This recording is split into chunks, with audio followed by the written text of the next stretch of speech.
चाहे जेल में डाल लो, विज्ञप्ति, चाहे बहाना मांगे, जी विज्ञप्ति, चाहे बच्चा मांगे, विज्ञप्ति, चाहे पापा मांगे, विज्ञप्ति, चाहे मामा, चाहे हक है हमारे, विज्ञप्ति, चाहे जेल में डाल लो, विज्ञप्ति, चाहे डंडे मारो, चाहे डंडे मारो, विज्ञप्ति, चाहे प्यारी प्यारी, विज्ञप्ति, चाहे जान से प्यारी, चाहे जान से प्यारी, विज्ञप्ति हमें चाहिए, हमें चाहिए, विज्ञप्ति। हमारे साथियों का अगर कुछ भी होता है तो ये सरकार, ये चाचा भतीजा की जो सरकार है, ये पूर्ण उन्हीं पर जो है जिम्मेवारी जाएगी। और जब तक 7वां नोटिफिकेशन नहीं मिलेगा तब तक हम यहाँ से लौट कर जाने वाले नहीं हैं। जज शर्मा इस वक्त हमारी मौजूदगी गर्दनी बाग स्थित है। आपको बताते चले कि पिछले 23 दिनों से सीटेट के अभ्यर्थी लगातार अपनी मांगों को लेकर गर्दनी बाग में बैठे हुए, यहाँ पर महिलाएं भी बैठी हुई रहती हैं। आप अंदाजा लगा सकते हैं कि 23 दिन से एक महिला होकर सड़क पर बैठना कितना मुश्किल होता है, कितना मुश्किल होता है। बहुत मुश्किल होता है मैम। एक छोटे बच्चे को लेके आना, अंदर से हृदय कांप जाता है कि बच्चे को कैसे खिलाएंगे और कैसे पूरा दिन रखेंगे। फिर भी ये सोच के लाते हैं कि इस महीना अगर नोटिफिकेशन आ जाएगा तो मेरे बच्चे का जिंदगी सुधर जाएगा। बस इसी आस में हम आते हैं कि आज का तकलीफ सही, लेकिन कल का तकलीफ सही नहीं है। आखिर कब सुनेगी सरकार आप लोगों की मांगों को? क्यों नहीं सुन रही है? वो भी शिक्षा के मद में बात हो रहा है। एक अलग तरीके का बात होता तो नहीं सुनती तो चलो बात है, लेकिन शिक्षा के चलते हमारा बच्चा, हम लोग का परिवार, हम लोग का भविष्य, हम लोग का बिहार, हम लोग का देश आगे जाता है। फिर शिक्षा को इतना क्यों दबाया जा रहा है? एक शिक्षा के वजह से ही उनको यह गद्दी मिली है जिस पे वे पदासीन है। एक शिक्षा के वजह से ही शिक्षा मंत्री बने हैं, जो शिक्षा के क्षेत्र में उनको आगे काम बढ़ाना चाहिए तो और गर्त में गिराए जा रहे हैं। अरे बगल का स्टेट देखिए कितना आगे जा रहा है, यूपी देखिए, झारखंड देखिए, हमारा बिहार ही क्यों शिक्षा के क्षेत्र में इतना गर्त में जा रहा है? हम इतना क्वालिफाइड है, आके अपना एनर्जी यहाँ लॉस कर रहे हैं, तो इससे किसको बेनिफिट हो रहा है? समय का भी बर्बादी हो रहा है, हम लोग के भी एनर्जी का लॉस हो रहा है। इसका जवाबदेह कौन है? सरकार क्यों नहीं सुनती हम महिलाओं का आवाज? क्यों सीटेट एग्जाम क्वालिफाई करवा के हम लोग को रोड पे बैठाई है? हटा दे उसको, कैंसिल करे, सीटेट एग्जाम होगा ही नहीं। जब है तो उसका कदर करे सरकार।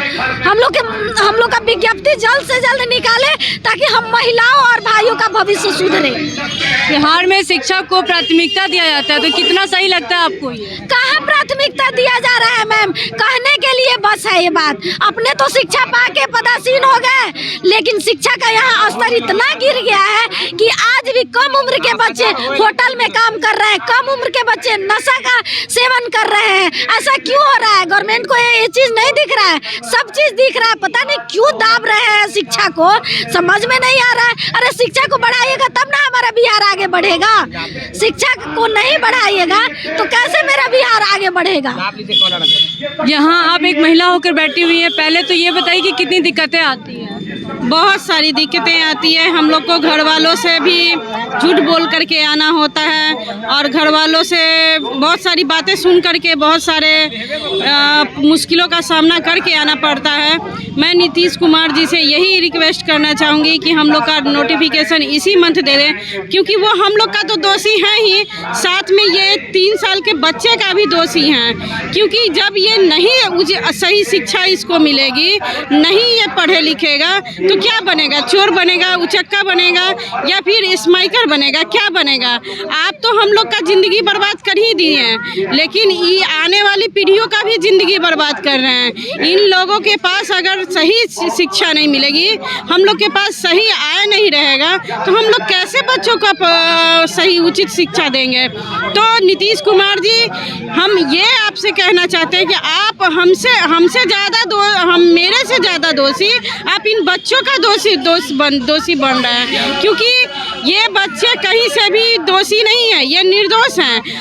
एक शिक्षक जो है भविष्य का निर्माता होता है, और आप जो हैं हम लोग को ही विद्रोही और पता नहीं उग्रवादी क्या क्या करार दे रहे हैं। तो मैं आपसे ये पूछना चाहती हूँ कि अगर शिक्षक ही विद्रोही बन जाएगा और उग्रवादी बन जाएगा तो शिक्षक का कोई मान्यता ही नहीं है। आप लोग हम लोग को विवश कर रहे हैं कि हम लोग कुछ कठोर कदम उठाएं, लेकिन हम लोग ऐसा करेंगे नहीं। हम लोग का आंदोलन अहिंसापूर्ण ढंग से चल रहा है और आगे भी चलती रहेगी। मैं आपसे बस हाथ जोड़ के यही रिक्वेस्ट करना चाहती हूँ कि हम लोग को सपनों के नहीं, हम लोगों के जो सपने हैं उनको मत बिखेरिए। हम लोगों ने ही नहीं, हमारे पेरेंट्स ने भी बहुत सारे सपने देखे हैं। उन लोगों ने ये सोच करके नहीं पढ़ाया था हमें कि एक बेटी है या इसको दुनिया वाले क्या बोलेंगे, नहीं, बल्कि सारे लोगों के ताना सुन करके, सारे दुनिया वालों का ताना सुन करके उन्होंने मुझे बीएड करवाया। दुनिया वालों का ताना सुन करके, सबके खिलाफ जा करके उन्होंने मुझे सीटेट और बीटेट की तैयारी के लिए दिया। यहाँ तक कि उन्होंने मुझे पीजी भी करवाया। और अगर मेरे बाबूजी नहीं ये चीज़ देख पाएंगे तो फिर इस ज़िंदगी का भी क्या महत्व रहेगा। तो मैं आपके चैनल से यही कहना चाहूँगी कि अगर आप नोटिफिकेशन इस मंथ नहीं देते हैं, अगर मुझे जॉब नहीं मिलती है तो मेरे मौत का जिम्मेदार भी आप ही होंगे। और मेरे ही नहीं, मेरे जैसे बहुत सारे अभ्यर्थी हैं जो कि हो सकता है कि डिप्रेशन में आके कुछ कर ले। मैं तो ऑलरेडी डिप्रेशन में हूँ, क्योंकि ये मंथ मेरे लिए एक लक्ष्मण रेखा है और आप मेरे साथ खिलवाड़ कर रहे हैं नीतीश कुमार जी। आप हम बेटियों के साथ खिलवाड़ कर रहे हैं। बेटी बढ़ाओ, बेटी बचाओ, इन सब नारों से ही बेटियां नहीं बढ़ जाएगी। उस पर उचित कार्य भी करना होगा। काम कीजिए, काम। सत्ता में आपको लोग काम करने के लिए लाते हैं, ना कि आप लोगों को घूसखोरी और ऐसे अधिक संपत्ति रखने के लिए लाते हैं। हम लोग आज टीचर वाले को कितने वेतन देते हैं? 20 से 22 हज़ार देंगे, इससे ज़्यादा नहीं। लेकिन आप लोग कितना करोड़ ढकार करके बैठ गए हैं जिसका कोई लिमिट नहीं है। तो यहाँ पे कोई भी राजनीति ना कीजिए। ना हम लोग किसी पक्ष विपक्ष से हैं और ना ही हम लोग कोई जाति से हैं। हम लोग का एक जाति है और वो है शिक्षक अभ्यर्थी। बस हम लोग यही जाति से ना जाने जाते हैं और हम लोग का एक पार्टी है और वो है शिक्षक अभ्यर्थी। इसलिए हम आपसे रिक्वेस्ट करते हैं कि कृपया करके हम लोगों का जो 7 चरण का नोटिफिकेशन है वो जितना जल्दी है वो दे दें। और ये गेस्ट टीचर क्या होता है? आप जो गेस्ट टीचर बहाली कर रहे हैं वो क्या होता है? मुझे सही मायने में गेस्ट टीचर समझ में आज तक नहीं आया। आप ही समझाइए हमको। आप 200-300 रुपये डेली बेसिस पे टीचर रख रहे हैं और कह रहे हैं कि हम शिक्षकों की बहाली कर रहे हैं, और बाकी जो नियमित नियोजन करवाना है उसको आप लोग रोड पर बैठाए हुए हैं। तो आप क्यों बीएड कॉलेज खोले हुए हैं? क्यों इतना कॉलेजेस हैं? क्यों इतना कोचिंग है? सारे बंद कर दीजिए। कोई मान्यता नहीं है इसका। सीटेट क्वालिफाइड करने से पहले सोची थी कि इतना संघर्ष करना पड़ेगा, सड़कों पर उतरना पड़ेगा अपने अधिकार के लिए? बिल्कुल नहीं, हम तो बिल्कुल नहीं सोचे थे कि हमको इतना सरकार से ये रिगार करके और घिघट करके जॉब मांगनी होगी, क्योंकि ये सरकार एकदम हिटलर शाही पे उतर आई है सही मायने में। जैसे आप कुछ भी कीजिए उनको कोई फर्क नहीं पड़ेगा। मतलब कि 20-22 आज 23वां दिन है। इससे पहले हम लोग अगस्त में भी 22-23 दिन आंदोलन किए, तब जाकर के हम लोग 22 अगस्त को डकबंगला घेराव किए थे। और आज भी फिर आप लोग वही रवैया अपनाए हुए हैं। यहाँ तक कि जो काम इन लोगों को करना चाहिए था वो काम बीजेपी वाले कर रहे हैं। इन लोगों को प्रेस कॉन्फ्रेंस करके कम से कम एक उचित डेट देना चाहिए था, वो बीजेपी वाले कर रहे हैं। और आप कहते हैं कि ये बीजेपी के एजेंट हैं। काम आपको करना चाहिए।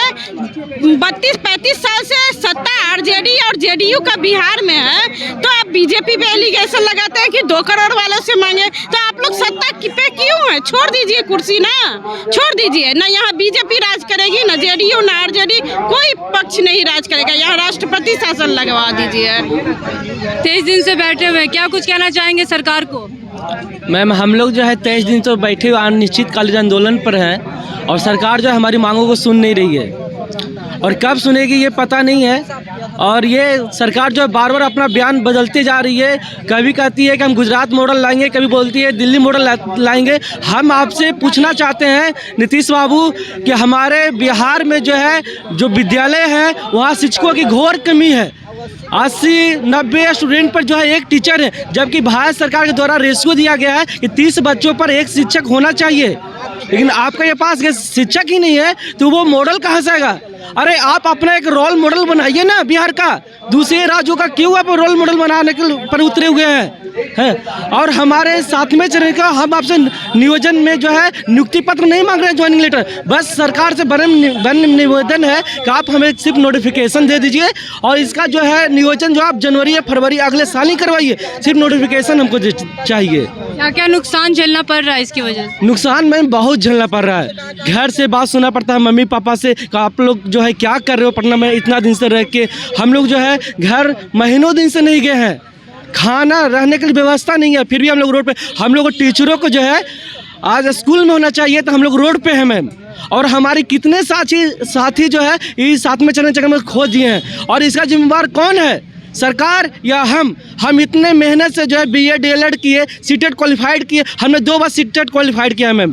तो इसका मतलब क्या, हम सोचे थे कि हमें जो है जल्द से जल्द नौकरी मिलेगी, लेकिन यहाँ तो सरकार हमें रोड पर ला दिया, हमारी ज़िंदगी से खिलवाड़ कर रही है। 7वां फेरा नहीं हो रहा है कितने साथियों का। आखिर सरकार हम लोग के साथ कब तक ये नाइंसाफ़ी करते रहेगी? कुछ तो समझे सरकार। अब जो है अब हमारे साथियों का अगर कुछ भी होता है तो ये सरकार, ये चाचा भतीजा की जो सरकार है, ये पूर्ण उन्हीं पर जो है जिम्मेवारी जाएगी। और जब तक 7वां नोटिफिकेशन नहीं मिलेगा तब तक हम यहाँ से लौट कर जाने वाले नहीं हैं। पिछले 23 दिनों से सीटेट के अभ्यर्थी लगातार अपनी मांगों को लेकर विज्ञप्ति, इनकी मांग है कि विज्ञप्ति इनको मिलना चाहिए, जो अभी तक इन लोगों को नहीं मिला है। लगातार अपनी मांगों को लेकर गर्दनी बाग में धरना कर रहे हैं। और आपको साथ ही साथ बताते चले कि ये पिछले 23 दिनों की ही बात नहीं है, पिछले 3.5 सालों से अपनी मांगों को लेकर ये सड़कों पर उतरते आ रहे हैं, लेकिन इनको विज्ञप्ति अभी तक